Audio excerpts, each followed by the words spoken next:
नमस्कार। आकाशवाणी जयपुर अजमेर से प्रस्तुत हैं प्रादेशिक समाचार।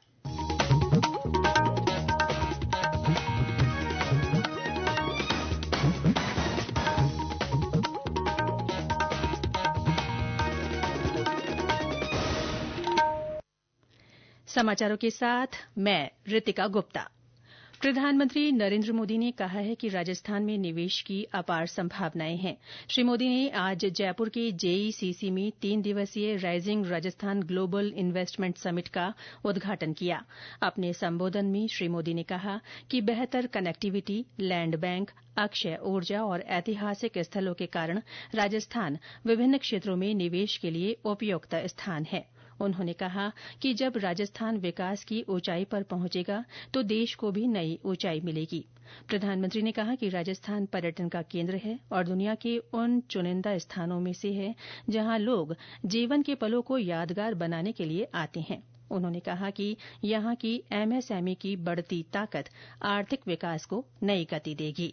राजस्थान के पास नेचुरल रिसोर्सेज का भंडार है। राजस्थान के पास आधुनिक कनेक्टिविटी का नेटवर्क है।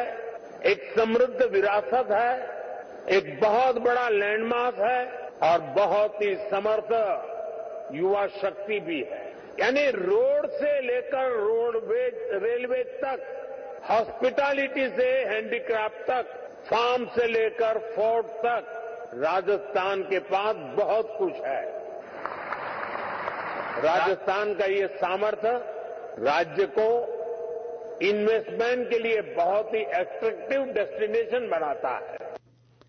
कार्यक्रम को संबोधित करते हुए मुख्यमंत्री भजनलाल शर्मा ने कहा कि सरकार ने अगले 5 सालों में प्रदेश की अर्थव्यवस्था को दोगुना करने का लक्ष्य निर्धारित किया है।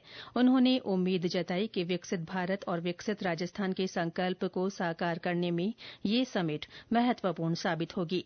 श्री शर्मा ने कहा कि सरकार ने प्रदेश के विकास को गति देने के लिए एक के बाद एक महत्वपूर्ण कदम उठाए हैं। राज्य में विभिन्न क्षेत्रों में निवेशकों को प्रोत्साहित करने के लिए 10 महत्वपूर्ण नीतियां जारी की गई हैं। उन्होंने कहा कि ईज ऑफ डूइंग बिजनेस के लिए भी ठोस कदम उठाए गए हैं। उद्घाटन सत्र को वेदांता समूह के अध्यक्ष सहित अन्य बड़े उद्योगपतियों ने भी संबोधित किया। इससे पहले जेईसीसी पहुंचने पर प्रधानमंत्री ने राजस्थान ग्लोबल बिजनेस एक्सपो का उद्घाटन किया। इसमें राजस्थान पवेलियन, कंट्री पवेलियन और स्टार्टअप पवेलियन लगाए गए हैं। उद्योग मंत्री राज्यवर्धन राठौड़ ने पीएम को प्रदर्शनी के बारे में विस्तार से बताया। उद्घाटन सत्र से पहले मुख्यमंत्री ने पीएम मोदी को चंदन की लकड़ी से बनी कलात्मक तलवार भेंट की। इस पर महाराणा प्रताप के जीवन से जुड़े 6 प्रसंग उकेरे गए हैं। प्रधानमंत्री के जयपुर हवाई अड्डे पहुंचने पर राज्यपाल हरिभाऊ बागड़े, मुख्यमंत्री श्री शर्मा और अन्य नेताओं ने उनकी अगवानी की।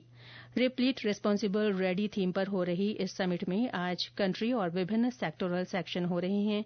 दूसरे दिन कल प्रवासी राजस्थानी सम्मेलन होगा। इसके जरिए दुनिया भर में फैले प्रवासी राजस्थानियों को एक मंच पर लाने का प्रयास किया जाएगा।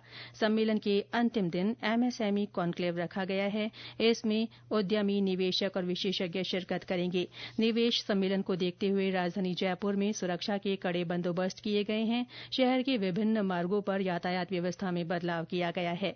समिट के उद्घाटन सत्र का सीधा प्रसारण प्रदेश में विभिन्न स्थानों पर किया गया। इसे बड़ी संख्या में लोगों ने उत्साह के साथ देखा। प्रधानमंत्री आज भारतीय जीवन बीमा निगम एलआईसी की बीमा सखी योजना का शुभारंभ करेंगे। इसकी शुरूआत हरियाणा के पानीपत से होगी। देश के आर्थिक विकास में महिलाओं की भागीदारी बढ़ाने और उन्हें मजबूत बनाने के लिए ये योजना शुरू की जा रही है। बीमा सखी योजना के तहत 3 साल में 2 लाख महिलाओं को स्वावलंबी बनाने का लक्ष्य रखा गया है। प्रदेश में ठंड का असर तेज हो गया है। कई स्थानों पर सर्द हवाओं ने ठंड बढ़ा दी है। मौसम केंद्र जयपुर के अनुसार आज भीलवाड़ा में न्यूनतम तापमान 5 डिग्री सेल्सियस रिकॉर्ड किया गया। डबोक में 5.2, चित्तौड़गढ़ में 6, बारां में 6.3, जालौर में 6.7 और पिलानी तथा सीकर में 7 डिग्री सेल्सियस न्यूनतम तापमान रिकॉर्ड हुआ। भरतपुर में भी सुबह से ही ठंडी हवाओं का दौर जारी है। इसके साथ ही प्रादेशिक समाचार बुलेटिन समाप्त हुआ। नमस्कार।